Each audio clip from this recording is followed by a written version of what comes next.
Yaxshiyam Amerikaga kelgan ekanman. Shu narsaga yana bir marta amin bo'ldim. Kecha Telegramda xabar o'qib qoldim, xuyet qildim. Shu darajada jeshovoy panti bo'lib ketdi. Buyini amigasizga uyda ikkita shipirni qo'yib qo'yib, darvoza sifatida qabul qiladigan to'tag'li iPhone'da arendaga olishyapti ekan. Ya vah xuyi jala.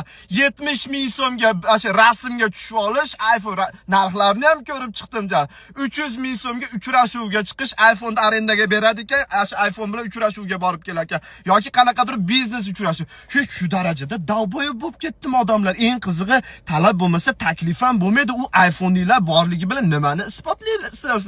Hayronman. Bitta bir cholka bilan iPhone bilan borib ko'rishadigan bo'lsanglar, sizlarga o'sha iPhone'larga qarab muomala qiladigan cholka bo'lsa, naxuy kerak unaqa cholka. Ertaga keyin siqilib yurasizlar. Gelik so'rayapti deb o'zlari shu narsani boshlab berishyapsan. Yibanlari, san miyalarini ishlatish dalboyoblar. Shunaqa dalboyoblarga men ertaga O'zbekistonga borib, tursigimni arendaga beraman. Kuniga $100 Evil shoxda tursigini kiyib yuribman deb rasmga tushib olasan.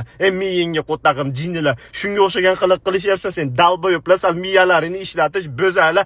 Dadangga bitta ishton olib berash 300 mingga iPhone olganda. Musor